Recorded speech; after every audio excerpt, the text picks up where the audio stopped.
आप सभी का अभिवादन। स्नातकोत्तर उत्तरार्ध के प्रथम प्रश्न पत्र के अंतर्गत हम काव्य प्रकाश का अध्ययन कर रहे हैं और द्वितीय उल्लास के अध्ययन के अंतर्गत शब्द शक्तियों पर विचार चल रहा है। अभी तक हमने शब्द शक्तियों में अभिधा को पढ़ा, लक्षणा को पढ़ा और उसके पश्चात हम व्यंजना का अध्ययन कर रहे हैं। व्यंजना का जब हमने प्रारंभ किया तो आपको बताया था कि व्यंजना शब्द शक्ति जो है वह दो प्रकार से विभाजित की गई है, एक शाब्दी और एक अर्थी। तो जो शाब्दी व्यंजना है उसके पुनः दो भेद किए गए हैं। पहला लक्षणामूला व्यंजना और दूसरा अभिधा मूला। यद्यपि हम जब क्रम से अध्ययन करते हैं तो अभिधा मूला लक्षणा का पहले कथन होना चाहिए और लक्षणा मूला का प्रयोग बाद में होना चाहिए, किंतु क्योंकि लक्षणा पढ़ी और लक्षणा में भी प्रयोजनवती लक्षणा में जो प्रयोजन है वह लक्षणा का जो प्रयोजन है वह सदैव ही व्यंग्य होता है, अर्थात व्यंजना शक्ति के द्वारा जाना जाता है। इसलिए हमने पहले लक्षणा मूला व्यंजना का अध्ययन किया और उसके पश्चात अब हम अभिधा मूला व्यंजना की बात करेंगे। क्या कहते हैं आचार्य मम्मट? एवं लक्षणामूलम व्यंजकत्वम उक्तम। इस प्रकार लक्षणामूलक व्यंजकत्वम व्यंजना उक्तम कह दी गई, अर्थात लक्षणामूला व्यंजना का जो कथन था वह कर दिया गया। अभिधा मूलम तु आह, और अब अभिधा मूलक व्यंजना का हम निरूपण करते हैं। अभिधा मूलम तु आह, अभिधा मूला व्यंजना को कहते हैं। अनेकार्थस्य शब्दस्य वाचकत्वे नियंत्रिते संयोगाद्यैर अवाच्यार्थधीकृत व्यापृतिर अंजनम। अनेकार्थस्य शब्दस्य वाचकत्वे नियंत्रिते, अनेकार्थस्य अनेक अर्थ वाले शब्दस्य शब्द के संयोगाद्यई संयोग वियोग आदि के द्वारा वाचकत्वे नियंत्रिते वाचकता के नियंत्रित हो जाने पर, अनेकार्थस्य शब्दस्य अनेक अर्थों वाले शब्द के संयोगाद्यई संयोग वियोग आदि के द्वारा वाचकत्वे नियंत्रिते वाच्यार्थ के नियंत्रित हो जाने पर, वाचकता के नियत हो जाने पर, अवाच्यार्थ धीकृत, अवाच्यार्थ वाच्यार्थ से भिन्न अर्थात संकेतित अर्थ से भिन्न किसी अन्य अर्थ की धीकृत, धी कराने वाला अथवा प्रतीति कराने वाला जो व्यापार है, व्यापृति व्यापार है, अंजनम वह अंजन या व्यंजना व्यापार कहलाता है। फिर देखिए, संयोगाद्यई संयोग वियोग साहचर्य विरोधिता आदि, ये सब क्या हैं? ये हम आगे अभी अध्ययन करेंगे। तो संयोग आदि के द्वारा अनेकार्थस्य शब्दस्य अनेक अर्थों वाले शब्द के वाचकत्वे नियंत्रिते वाचकता के नियंत्रित हो जाने पर, वाच्यार्थ के या संकेतित अर्थ के नियंत्रित हो जाने पर, अवाच्यार्थ धीकृत जो वाच्यार्थ से भिन्न है, वाच्यार्थ से अतिरिक्त है, ऐसे किसी अन्य अर्थ की धीकृत प्रतीति कराने वाला व्यापृति व्यापार जो है अंजनम वह अंजन कहलाता है, अर्थात व्यंजना व्यापार कहलाता है। यहाँ पर देखिए, इन्होंने कहा कि अनेकार्थस्य शब्दस्य, जो शब्द है विशेष रूप से संस्कृत साहित्य में तो जब हम अध्ययन करते हैं तो एक ही शब्द के अनेकानेक अर्थों का अध्ययन होता है। अमरकोश जो शब्दकोश हैं उन्हें उठाकर देखिए, तो अगर हम एक शब्द का कथन करते हैं तो उस शब्द के अनेक अर्थ, ढेरों ढेर अर्थ हमें देखने को मिलते हैं।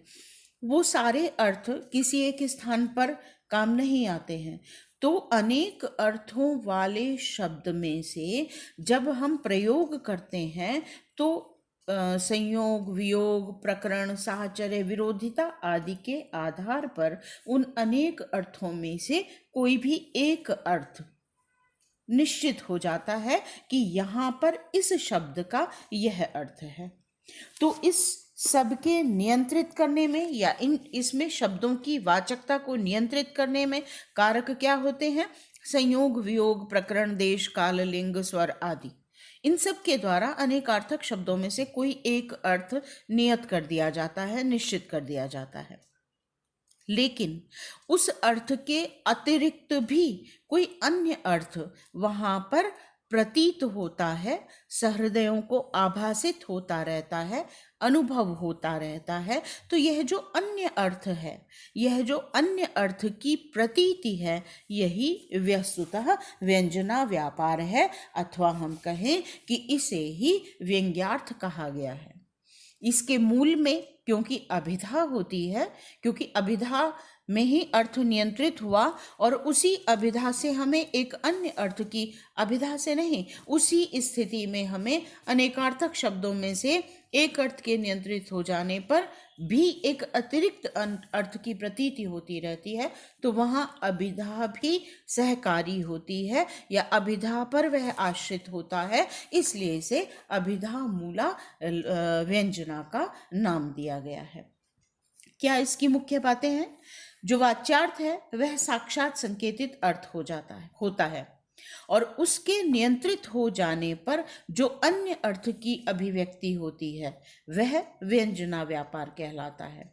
यह व्यापार अवाच्यार्थ है, वाच्यार्थ नहीं है, क्योंकि वाच्यार्थ तो है हमारा अभिधा, जो प्रकरण आदि के द्वारा किसी एक अर्थ में नियंत्रित हो गया है, लेकिन उसके बाद भी कुछ अन्य अर्थ हमें अनुभूत होता रहता है, तो यह अवाच्यार्थ है, अर्थात वाच्यार्थ से भिन्न है। और फिर यह संयोग आदि के द्वारा अभिव्यक्त नहीं होता है, संयोग आदि के द्वारा नियंत्रित होने के पश्चात भी या पश्चात ही अभिव्यक्त होता है। यह अभिधा पर आश्रित होता है, इसलिए अभिधा मूलक व्यंजना से नाम दिया गया है। और जैसे लक्षणा मूला व्यंजना शब्द पर आधारित होती है, उसी प्रकार से यह भी शाब्दी व्यंजना का ही रूप है, अर्थात यहाँ पर शब्द प्रधान होता है, अर्थ प्रधान नहीं होता, इसलिए इसे हम शाब्दी व्यंजना के अंतर्गत रखते हैं। ठीक है, तो जो मुख्य 2-3 बातें यहाँ पर हो गई वो हैं, पहला, किसी शब्द के 2 या 2 से अधिक वाच्यार्थ होंगे जिन्हें हम संकेतित अर्थ कहेंगे। दूसरा, संयोग आदि से नियंत्रित होकर अभिधावृत्ति से उनमें से एक ही अर्थ का बोध होगा, अन्य अर्थों का बोध नहीं होगा। और फिर तीसरा, एक साथ एक अर्थ के नियंत्रित हो जाने पर भी दूसरे किसी अर्थ की प्रतीति होती रहेगी, तो यह जो अन्य अर्थ होगा यह व्यंजना व्यापार कहलाएगा। इसे, क्योंकि यह शब्द पर आधारित है, क्योंकि यह अभिधा पर आधारित है, इसलिए यह शाब्दी व्यंजना अथवा अभिधा मूला व्यंजना, शाब्दी व्यंजना तो है ही, और इसे नाम अभिधा मूला व्यंजना दिया गया है। अब यहाँ पर आचार्य मम्मट कारकों का उल्लेख करते हैं जिन कारणों से किसी शब्द के अर्थ को नियंत्रित कर दिया जाता है अभिधा के संदर्भ में। तो वे कारक हैं, संयोगो विप्रयोगश्च, साहचर्यम विरोधिता, अर्थः प्रकरणम लिंगम शब्दस्य अन्यस्य सन्निधिः, सामर्थ्यम औचिति, देशः कालो व्यक्तिः स्वरादयः, शब्दार्थस्य अनवच्छेदे विशेष स्मृति हेतवः। शब्दों में विशेष स्मृति का जो कारक है, विशेष अर्थ के बोध का जो कारण है वह है, उनमें क्या क्या है? संयोग, संयोग, विप्रयोगश्च, विप्रयोग, वियोग होना, साहचर्यम, निरंतर साथ रहना, विरोधिता, एक दूसरे के प्रति विरोध का भाव, अर्थः, अर्थ, प्रयोजन, प्रकरणम, प्रकरण, जो प्रकरण चल रहा है, जो उस प्रसंग विशेष है वहां पर वह, लिंगम, जो लिंग है, जिसे हम असाधारण धर्म या चिन्ह भी कह सकते हैं, शब्द से अन्य से सन्निधि, और किसी अन्य शब्द की सन्निधि, किसी अन्य शब्द की निकटता, सामर्थ्यम, योग्यता, औचिति, औचित्य, देशः, देश, कालः, काल, व्यक्ति, व्यक्ति का तात्पर्य हो गया लिंग, पुल्लिंग, स्त्रीलिंग, नपुंसकलिंग आदि। ठीक है, स्वरादयः, और स्वर इत्यादि, शब्दार्थस्य अनवच्छेदे, शब्दार्थस्य, शब्द के वाच्यार्थ का अनवच्छेदे, अनवच्छेद होने पर, अर्थात निर्णय न होने पर, विवक्षित अर्थ के विशेष स्मृति हेतु विवक्षित अर्थ के बोध का कारण बनते हैं। क्या तात्पर्य हुआ? कहने का मतलब हुआ कि एक ही शब्द के अनेक अर्थ होते हैं और तब उन अनेक अर्थों में से एक अर्थ का निर्धारण कैसे हो। शब्दार्थस्य अनवच्छेदे, शब्द और अर्थ के अनेक अर्थों में से एक का निर्धारण न हो पाने की स्थिति में विशेष स्मृति है तो वह विवक्षित अर्थ का, विशेष का मतलब हो गया जो कहना चाहते हैं उस अर्थ की स्मृति के जो कारक होते हैं वे क्या क्या हैं, वो ऊपर की 3 पंक्तियों में कहे गए हैं। संयोग, वियोग, साहचर्य, विरोध। अर्थ, प्रकरण, लिंग, किसी अन्य शब्द का साथ होना, सामर्थ्य, औचित्य, देश, काल, व्यक्ति, स्वर आदि। स्वर है और उसके साथ में आदि पद है, तो ये सब अनेकार्थक शब्दों में से किसी एक अर्थ के निर्धारण के कारक बनते हैं। ठीक है। अब यहाँ पर वृत्ति भाग में आचार्य मम्मट इसे सोदाहरण स्पष्ट कर रहे हैं। क्या कहते हैं देखिए, इत्युक्त दिशा, इस दिशा में अर्थात इस रीति से, इस क्रम से। सबसे पहले है संयोग, तो संयोग को उदाहरण देते हैं संयोग का। सशंख चक्रो हरि, शंख और चक्र से युक्त हरि, यहाँ हरि पद के अर्थ का निर्धारण करने में संयोग कारक है। अशंख चक्रो हरिर इति उच्यते, और अशंख चक्रो हरि, शंख और चक्र से रहित हरि, यहाँ पर भी हरि पद के अर्थ का निर्धारण करने में अशंख चक्रो हरि, शंख और चक्र से रहित अर्थात वियोग, वियोग यहाँ अर्थ के निर्धारण का उच्यते कारक है। फिर है साहचर्य। किसी ने कहा राम लक्ष्मणौ इति, राम और लक्ष्मण, तो राम के भी अनेक अर्थ हैं और लक्ष्मण के भी अनेक अर्थ हैं, लेकिन जब राम लक्ष्मणौ कहा जाता है तो वे दाशरथी, दशरथ के पुत्र राम हैं। यह किससे निर्धारित हुआ? साहचर्य से, सह एक साथ रहने के भाव से। फिर किसी ने कहा रामार्जुन गतिस्तयोरिति, उन दोनों की गति राम और अर्जुन जैसी है। राम के अनेक अर्थ हैं, अर्जुन के अनेक अर्थ हैं। इस स्थिति में जब हमने रामार्जुन गतिस्तयो कहा तो राम और अर्जुन का जो विरोध है वह परशुराम और सहस्त्रबाहु कार्तवीर्य अर्जुन का विरोध प्रसिद्ध है, इसलिए वहां पर राम का अर्थ भार्गव और अर्जुन का तात्पर्य कार्तवीर्यो, कार्तवीर्य सहस्त्रबाहु के रूप में अभिव्यक्त होता है। और यह अर्थ किससे निर्धारित हुआ? विरोध के कारण। अर्थ का उदाहरण कहते हैं स्थाणुम भज, स्थाणु का भजन करो। भवच्छेदे, भव से छेदन के लिए, इस संसार के छेदन के लिए, संसार की माया के छेदन के लिए स्थाणुम भज, स्थाणु का भजन करो। तो स्थाणु के अनेक अर्थ हैं, लेकिन हरे शिव के रूप में इसका अर्थ निर्धारित होता है अर्थ के कारण। ठीक है। सर्वम जानाति देव इति युष्मदर्थे, देव सर्वम जानाति, सब जानते हैं। इस उदाहरण में देव शब्द के अनेक अर्थ हैं, लेकिन यहाँ पर युष्मदर्थे, आपके अर्थ में, जो सम्मुख उपस्थित है उस व्यक्ति, उस राजा के संदर्भ में यहाँ पर देव शब्द का प्रयोग किया गया है। यह किससे निर्धारित हुआ? प्रकरणम, प्रकरण से। फिर कहा कुपितो मकरध्वज इति कामे, कुपितो मकरध्वज, मकरध्वज मकर है ध्वजा जिसकी, वह कुपितो क्रोधित है। तो यहाँ मकरध्वज के अनेक अर्थ हैं, उनमें से क्रोध का जो चिन्ह है, असाधारण धर्म है, वह केवल कामदेव से संबंध रखता है, इसलिए लिंग के आधार पर मकर ध्वज का यहाँ पर तात्पर्य काम से है, कामदेव से है। देवस्य पुरारातेरिति शंभुः, देवस्य पुर आराति, पुर के आराति देव, शंभो शंभु के अर्थ में। देव के अनेक अर्थ हैं, लेकिन पुरारी की जब हम बात करते हैं, पुर का शत्रु, तो वह केवल शिव ही है, इसलिए देव का अर्थ शंभो, शंभु के संदर्भ में स्पष्ट हो जाता है या नियंत्रित हो जाता है, और यह होता है अन्यस्य शब्दस्य सन्निधि, किसी अन्य शब्द की निकटता के आधार पर। फिर कहा मधुना मत्तः कोकिल इति वसंते। वसंत मधुना मत्तः, मधु से मत्त है कोकिलः, कोकिल, कोयल जो है वह मधु के कारण मदमस्त हो रही है। अब मधु का तात्पर्य अनेक है, अनेक अर्थ हैं, लेकिन कोकिल का की जो मदमस्तता है वह मधु के संदर्भ में मधु का वसंत ऋतुगत अर्थ सुनिश्चित कर देती है। यह है सामर्थ्य के आधार पर। ठीक है। पातु वह दयिता मुखमिति सामुख्य। पातु वह आपकी, पातु रक्षा करे, दयिता मुखम दयिता का मुख। तो यहाँ पर जो मुख है उसके अनेक अर्थ हैं, लेकिन यहाँ पर दयिता का मुख आपकी रक्षा करे तो मुख का तात्पर्य सामुख्य है, अनुकूलता है। यह निर्धारित होता है औचित्य से। ठीक है।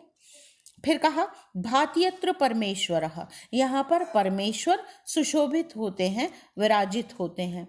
तो यहाँ पर राजधानी रूपात देशात राजनी, राजधानी के संदर्भ में यह बात कही जा रही है। तो देश के आधार पर यहाँ पर परमेश्वर का तात्पर्य राजनी, राजा के संदर्भ में है। यह निर्धारित होता है देश से, स्थान विशेष के आधार पर।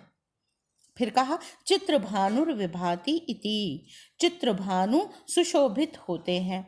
अगर यह प्रयोग दिन में किया गया तो चित्रभानु का तात्पर्य है रवौ, सूर्य, और रात्रि में यदि इसका प्रयोग है तो चित्रभानु का तात्पर्य होगा वह्नौ, अग्नि के संदर्भ में। तो ये जो निर्धारण है अर्थ का, यह हुआ काल के आधार पर। फिर कहा मित्रम भाति इति सुहृदि, मित्र सुशोभित होता है। तो यहाँ पर मित्रम का यदि प्रयोग किया गया है तो वह सुहृद, मित्र के संदर्भ में है, सखा के संदर्भ में है। और यदि कहा मित्रो भाति इति, मित्र सुशोभित होता है, तो यहाँ पर मित्रः पद का प्रयोग है। तो यह मित्र का तात्पर्य यहाँ रवि हो जाता है, सूर्य हो जाता है। यह किस आधार पर निर्धारण हुआ? व्यक्ति अर्थात लिंग के आधार पर। यदि नपुंसकलिंग प्रयोग है तो मित्र होगा, सखा होगा उसका अर्थ, और यदि पुल्लिंग का प्रयोग है मित्रः तो उसका अर्थ सूर्य होगा। तो यह वाचकता नियंत्रित हुई व्यक्ति के आधार पर। ठीक है। फिर कहा इंद्र शत्रुर इत्यादो वेद एव, इंद्र शत्रु, इंद्र है शत्रु जिसका, या इंद्र का शत्रु। ठीक है, दो प्रकार से हम इसे कह सकते हैं, इंद्र का शत्रु या फिर इंद्र है शत्रु जिसका। अब हम इसका कैसे विग्रह करेंगे यह, और उस विग्रह में कौन सा स्वर उदात्त होगा और कौन सा अनुदात्त होगा। यदि उदात्त आदि उदात्त है तो उसका तात्पर्य क्या होगा, और यदि अंत उदात्त है तो उसका तात्पर्य क्या होगा, उस आधार पर भी निर्धारण होता है अर्थ का। लेकिन यह वेद एव केवल वेद में ही है, क्योंकि उदात्त अनुदात्त स्वरित की व्यवस्था केवल वैदिक संस्कृत में ही है। लौकिक संस्कृत में हम उदात्त अनुदात्त स्वरित के आधार पर अर्थ या स्वरों का विभाजन मान्य नहीं करते हैं। तो कहा वेद एव न काव्य, काव्य में नहीं है। और स्वरों विशेष प्रतीति कृत, जो स्वर है वह है विशेष प्रतीति का कारक। शत्रु, इंद्र शत्रु आदि उदाहरणों के संदर्भ में वेद में ही यह स्वर कारक बनता है, न काव्य, काव्य में नहीं होता। अर्थात विशेष प्रतीति का जो कारक है वह वेद में ही बनता है, काव्य लौकिक काव्य में नहीं बनता है। तो यह संयोग विप्रयोग वाली कारिका की जो वृत्ति है वह आचार्य मम्मट के द्वारा कही गई। ठीक है, एक एक उदाहरण एक एक के संदर्भ में दिया गया।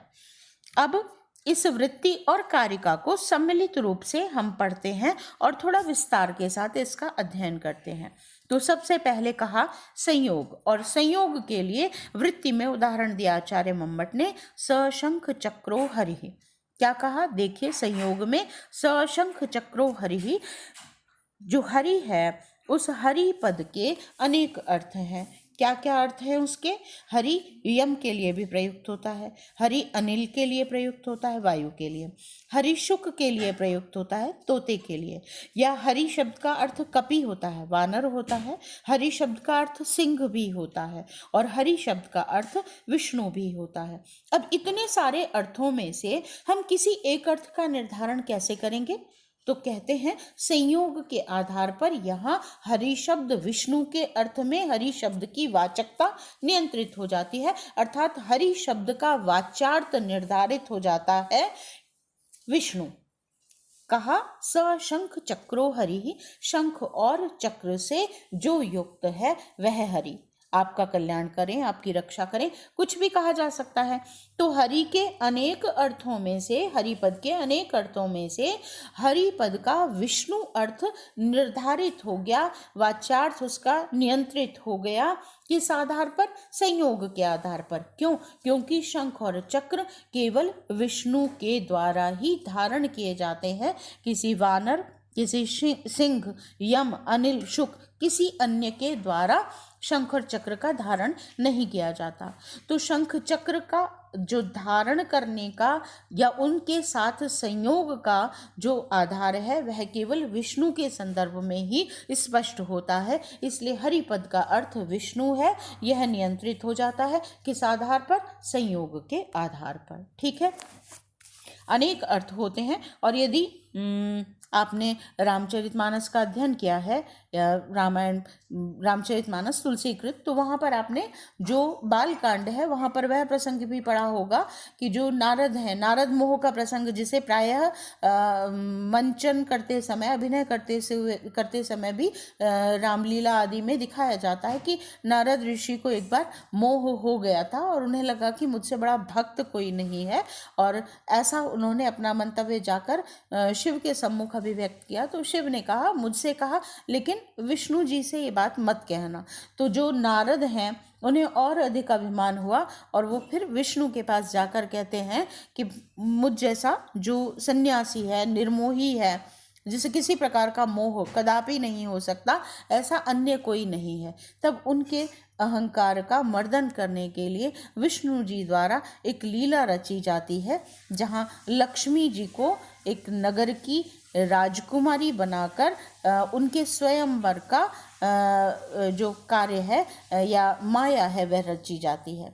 और जब नारद ऋषि वहाँ से गुजर रहे होते हैं तो वे उस स्वयंवर में कौतूहलवश सम्मिलित हो जाते हैं और फिर उन्हें लगता है कि मैंने भक्ति बहुत की, अब कुछ समय मुझे भी गृहस्थ का अनुभव करना चाहिए, और ऐसा विचार करते हुए वे स्वयं भी स्वयंवर में शामिल होने का मन बना लेते हैं। और तब ईश्वर से प्रार्थना करते हैं, हे हरि मुझे अपना रूप दो। और हरि का तात्पर्य विष्णु भी है और हरि का तात्पर्य कपि भी है। तो वानर रूप विष्णु जी के द्वारा नारद ऋषि को दे दिया जाता है। उन्हें पता नहीं होता है कि मैं वानर रूप में, मेरा जो मुख आकृति है वह वानर जैसी हो गई है। तो वे स्वयंवर में शामिल होते हैं और उपहास के पात्र बनते हैं। राजकुमारी उनका वर्ण नहीं करती क्योंकि वह वैसे भी माया द्वारा कृत था, और जो विष्णु हैं वे उपस्थित होते हैं वहाँ पर। और क्योंकि लक्ष्मी विष्णु की ग्रहण की हुई है, विष्णु जी के द्वारा ग्रहण की गई थी समुद्र मंथन के समय, तो लक्ष्मी उनका वर्ण करती हैं और जो विष्णु हैं वे लक्ष्मी जी के साथ प्रस्थान कर जाते हैं। उस प्रसंग में फिर आगे और कथा चलती है और नारद जी को क्रोध आता है और वो विष्णु को श्राप देते हैं, जो राम के रूप में उनके अवतरण का एक कारण बनता है। ऐसा जो रामचरितमानस आदि है उसमें उल्लेख किया गया है। तो वहाँ पर हे हरि मुझे अपना रूप दो, यह कहते हुए हरि का रूप नारद मांगते हैं और विष्णु जी के द्वारा उन्हें कपि का रूप दिया जाता है। तो एक प्रसंगवश यहाँ पर एक अंतर कथा जैसा एक भाव उपस्थित हो गया, तो वो मैंने आपको कहा। तो हरि के अनेक शब्दों में से एक अर्थ का निर्धारण संयोग के आधार पर निर्धारित किया गया, क्योंकि शंख और चक्र केवल विष्णु ही धारण करते हैं। और इसी उदाहरण को अशंख चक्रो हरि कहते हुए वियोग के संदर्भ में रख दिया। वियोग शंख और चक्र से रहित जो हरि है, तो जो प्रसिद्धि है वह शंख और चक्र की संयोग के आधार पर विष्णु के संदर्भ में है, और जो प्रसिद्ध संबंध है उसी का तो अभाव बताया जाएगा।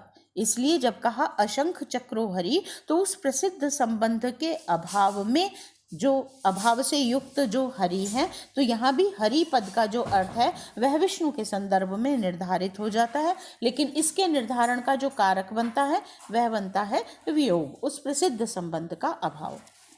तीसरा इन्होंने कारक कहा साहचर्य। एक सदैव साथ साथ रहना, एक दूसरे के सदृश होना, एक दूसरे का निरंतर साहचर्य। तो उदाहरण दिया राम लक्ष्मणों।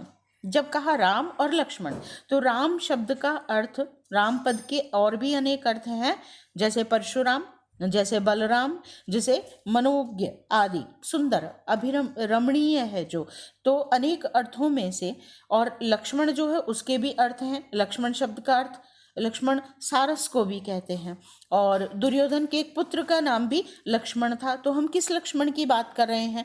यह वाचकता नियंत्रित किस आधार पर हुई? साहचर्य के आधार पर, क्योंकि जब हमने राम कहा और लक्ष्मण कहा तो वस्तुतः दशरथ के पुत्र राम और लक्ष्मण ही सदैव साथ साथ रहे। इसलिए राम और लक्ष्मण कहने पर राम दशरथ के पुत्र राम है और लक्ष्मण भी दशरथ के पुत्र राम है। यह अर्थ का निर्धारण या यह वाचकता का जो निर्धारण है वह एक दूसरे के साहचर्य से हुआ, एक दूसरे के साथ से हुआ। फिर अगला उदाहरण दिया विरोध के संदर्भ में। कहा उदाहरण दिया रामार्जुन गतिस्तयो, उन दोनों की गति तो राम और अर्जुन जैसी है। तो राम बलराम अर्थ है, दशरथ पुत्र राम अर्थ है, परशुराम अर्थ है, अभिराम अर्थ है, मनोज्ञ अर्थ है, और अर्जुन भी कहा गया है। अर्जुन जो कुंती के पुत्र अर्जुन हैं उनके लिए भी अर्जुन पद का प्रयोग होता है, और सहस्त्रबाहु कार्तवीर्य जो हैं उनके लिए भी अर्जुन पद का प्रयोग किया जाता है। तो वस्तुतः राम दशरथ के पुत्र राम हो और अर्जुन कुंती पुत्र अर्जुन हो, इन दोनों का जो अर्थ की वाचकता है उसका निर्धारण नहीं हो सकता। निर्धारण, राम का अर्थ परशुराम है और अर्जुन का अर्थ जो है वह सहस्त्रबाहु है। यह किस आधार पर निर्धारित हुआ? क्योंकि परशुराम और सहस्त्रबाहु इन दोनों का जो वैर है, विरोध है, वह पुराण प्रसिद्ध है। परशुराम ने 21 बार संपूर्ण पृथ्वी को क्षत्रियों से रहित किया था, और सहस्त्रबाहु कार्तवीर्य अर्जुन से उनका बहुत भयंकर युद्ध हुआ था, ऐसा पुराणों में उल्लेख आता है। तो उन दोनों का जो विरोध है वह पुराण प्रसिद्ध है। इस आधार पर यहाँ राम पद का अर्थ परशुराम है और अर्जुन पद का अर्थ कार्तवीर्य अर्जुन है। यह विरोध के आधार पर वाचकता का निर्धारण होता है। फिर है अर्थ के आधार पर। अर्थ का तात्पर्य है ऐसा फल जो अन्य प्रकार से साध्य न हो सके। कहा स्थाणुम भज भवच्छेदे, भव का छेदन करने के लिए, इस संसार का छेदन करने के लिए स्थाणु का भजन करो। अब स्थाणु शब्द के जो अर्थ हैं वे हैं, किसी भी सूखे ठूंठ को स्थाणु कहते हैं, शंकु को स्थाणु कहते हैं, रुद्र का एक नाम स्थाणु है। तो भव का छेदन करने का जो अर्थ है, जो योग्यता है, या जो कहें कि हम और किसी अन्य के द्वारा साध्य न होना, ऐसा जो फल है वह केवल शिव के भजन से ही संभव है। इसलिए यहाँ पर स्थाणुम भज में स्थाणु पद का जो अर्थ है वह शिव हो जाता है। भव बाधा हरण केवल शिव के भजन से ही संभव है। इसलिए स्थाणु का जो अर्थ है वह नियंत्रित होता है शिव। किस आधार पर? अर्थ के आधार पर, प्रयोजन के आधार पर। अगला उदाहरण दिया प्रकरण के आधार पर। वक्ता और श्रोता आदि की जो बुद्धि में स्थित बात होती है, जो बुद्धि में स्थित प्रसंग होता है, वह होता है प्रकरण। अब कोई व्यक्ति राजा को संबोधित करते हुए कहता है सर्वम जानाति देवः, आप देव आप सब जानते हैं। या केवल राजा के संदर्भ में ना हो, सामने उपस्थित किसी व्यक्ति के संदर्भ में भी कहा जा रहा हो कि देव सब जानते तो हैं। तो ये देव शब्द के अनेक अर्थ हैं। देव शब्द का अर्थ देवता भी है, देव शब्द का अर्थ मेघ भी है, देव शब्द सुर के संदर्भ में भी प्रयुक्त होता है। राजा, मेघ, सुर अनेकार्थक है देव शब्द। लेकिन जब कहा सर्वम जानाति देवः, देव सब जानते हैं, तो वहाँ पर सामने जो उपस्थित है या जो प्रकरण चल रहा है उस आधार पर देव पद का अर्थ राजा के संदर्भ में नियंत्रित हो जाता है। अर्थात वह राजा से कहा जा रहा है कि राजा आप तो सब कुछ जानते हैं। तो यह जो अर्थ का निर्धारण है यह बुद्धि में स्थित जो प्रकरण है उसके आधार पर होता है। इसलिए यहाँ पर जो प्रकरण है वह अर्थ की वाचकता का नियामक बनता है। ठीक है। अगला उदाहरण कहा लिंग के संदर्भ में। चिन्ह, लिंग का तात्पर्य है चिन्ह या असाधारण धर्म। ठीक है। संयोग से भिन्न संबंध द्वारा दूसरे पक्ष की व्यावृत्ति कराने वाला जो धर्म है या असाधारण धर्म जिसे हम कहें तो वह कहलाता है लिंग। अब कहा कुपितो मकर ध्वजा। मकर ध्वज का तात्पर्य है मकर है ध्वजा के समान जिसकी, तो इसका अर्थ हो गया समुद्र, और जिसकी ध्वजा पर मकर है, मगरमच्छ है, वह हो गया कामदेव। और मकर ध्वज औषधि के लिए भी प्रयुक्त होता है, तो मकर ध्वज के अनेक अर्थ हो गए, समुद्र, औषधि, कामदेव आदि, इन सब का वाचक हो गया मकर ध्वज शब्द। अगर कहा कुपितो मकर ध्वज तो वहां मकर ध्वज का तात्पर्य कामदेव से है। यह किस आधार पर निर्धारित हुआ? लिंग के आधार पर। जो समुद्र है उसके साथ क्रोध का लिंग, जो असाधारण धर्म है क्रोध, कोप, वह समुद्र के साथ जुड़ा हुआ नहीं है, औषधि के साथ उसका कोई संबंध नहीं है। कामदेव का कुपित होना संबंध रखता है। तो जो असाधारण धर्म है कामदेव का क्रुद्ध होना, वह वहां पर उस अर्थ का निर्धारण करता है काम के अर्थ में। लिंग के आधार पर मकर ध्वज का अर्थ हुआ कामदेव। ठीक है। फिर है अन्य शब्द का सानिध्य, अन्य शब्द की सन्निधि, उसकी निकटता। जैसे कहा, उदाहरण इसका दिया, देवस्य पुराराते, पुर के आराती शत्रु देव के। तो यहाँ पर जो देव शब्द है उसके अनेक अर्थ हैं, राजा, मेघ, देवता आदि हमने पढ़ा। तो पुर का आराती, पुर का दहन किया था, त्रिपुर का दहन किया था शिव ने।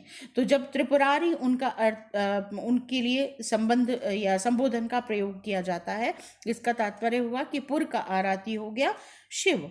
और इसलिए देव शब्द का अर्थ यहाँ पर समानाधिकरण के आधार पर शिव के संदर्भ में निर्धारित हो जाता है। यह है अन्य शब्द के सानिध्य से अर्थ की वाचकता का नियंत्रित होना। ठीक है। देवस्य पुराराते में देव शब्द का अर्थ शिव के संदर्भ में है। यह निर्धारित होता है किससे? पुराराते पद से। पुर का जो शत्रु है वह शिव। ठीक है। अगला उदाहरण दिया सामर्थ्य के संदर्भ में। कहा मधुना मत्तः कोकिलः। मधु शब्द के अर्थ देखें तो वसंत ऋतु, मकरंद, शहद, मद्य, ये सब मधु पद के अर्थ हैं। लेकिन जो कोयल को मदमस्त करने की सामर्थ्य है वह केवल वसंत ऋतु में है। इसलिए जब कहा मधुना मत्तः कोकिला, जो कोयल है वह मधु से मत्त हो रही है, तो यहाँ पर मधु का तात्पर्य वसंत ऋतु हो जाता है। क्यों? क्योंकि वसंत में ही कोकिल को मत्त करने का सामर्थ्य है। तो सामर्थ्य के आधार पर यहाँ वाचकता नियंत्रित हुई और मधु पद का अर्थ हुआ वसंत ऋतु। अगला उदाहरण दिया औचित्य के संदर्भ में। औचित्य, इसके लिए उदाहरण दिया इन्होंने क्या? पातुवह दयिता मुखम। दयिता का मुख आपकी रक्षा करे, आपका कल्याण करे। तो जो यहाँ पर मुख है उस मुख का अर्थ देखें तो मुख, प्रारंभ, सामुख्य, अनुकूलता, अनेक अर्थ होते हैं मुख के।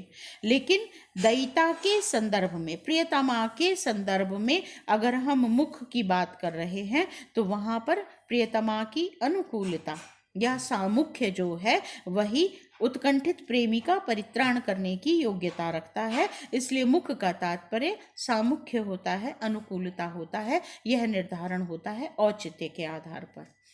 फिर देश के आधार पर उदाहरण दिया, भातियत्र परमेश्वर। यहाँ पर परमेश्वर सुशोभित होते हैं। तो परमेश्वर के अनेक अर्थ हैं, विष्णु, शिव, राजा आदि। लेकिन किसी नगर विशेष में, राजधानी विशेष में यदि हम कह रहे हैं कि परमेश्वर सुशोभित होते हैं तो वहाँ परमेश्वर का तात्पर्य राजा हो जाता है। यह निर्धारण होता है देश के आधार पर, स्थान के आधार पर। फिर कहा काल के आधार पर, चित्र भानुर्विभाति, चित्रः भानवः किरणः यस्य सः। जिसकी चित्र विचित्र किरणें हैं, तो सूर्य के लिए भी चित्र भानुपद का प्रयोग होता है और अग्नि के लिए भी चित्रभानु पद का प्रयोग होता है।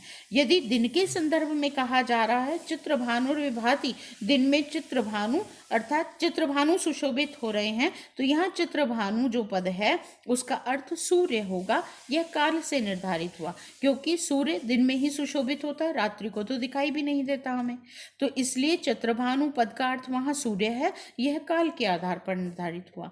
और यदि रात्रि के लिए, रात्रि के समय कोई कह रहा है चित्रभानुर्विभाति, चित्रभानु सुशोभित हो रहे हैं, तो रात्रि काल में अग्नि के संदर्भ में ही उसका अर्थ लगेगा, क्योंकि अग्नि की जो चमक है वह दिन में वैसी दिखाई नहीं देती जैसी रात्रि काल में देती है, और रात्रि काल में उसका अर्थ सूर्य नहीं हो सकता, इसलिए वहाँ पर चित्रभानु का तात्पर्य अग्नि ही होगा।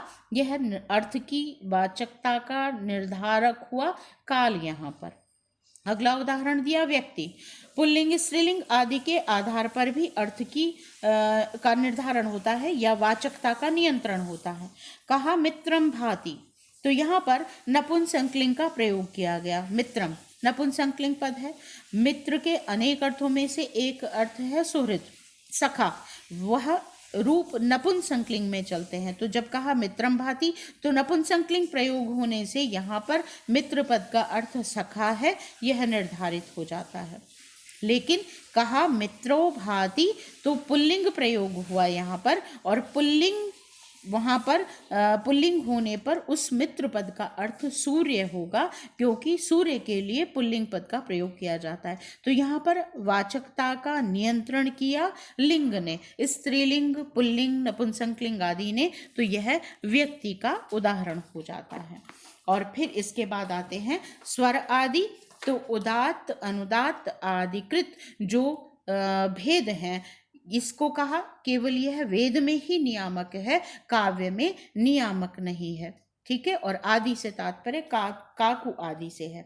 यदि हम स्वर की बात करें तो देखिए इसके उदाहरण कहे गए हैं। इंद्रः शत्रु, इंद्रः शत्रु शातयिता यस्य, यहाँ बहुव्रीहि समास होता है, और इसका अर्थ होता है इंद्र है नाशक जिसका, वह व्यक्ति।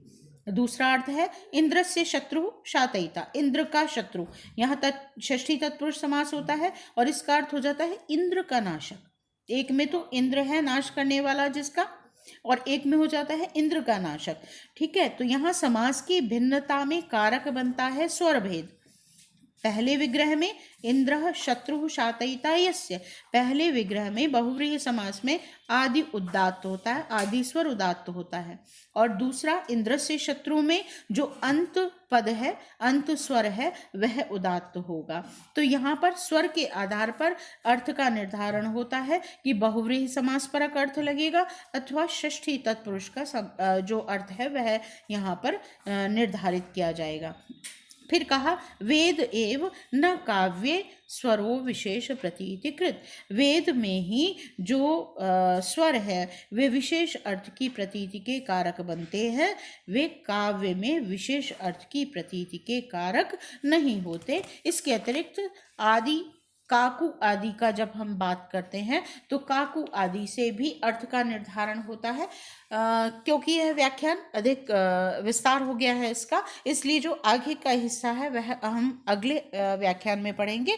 केवल यहाँ पर आज हम वाचकता का निर्धारण किन किन के आधार पर होता है, इतना प्रसंग ही आज के लिए पर्याप्त है। अगले व्याख्यान में शेष रहा अभिधा मूला व्यंजना का प्रसंग हम पढ़ेंगे।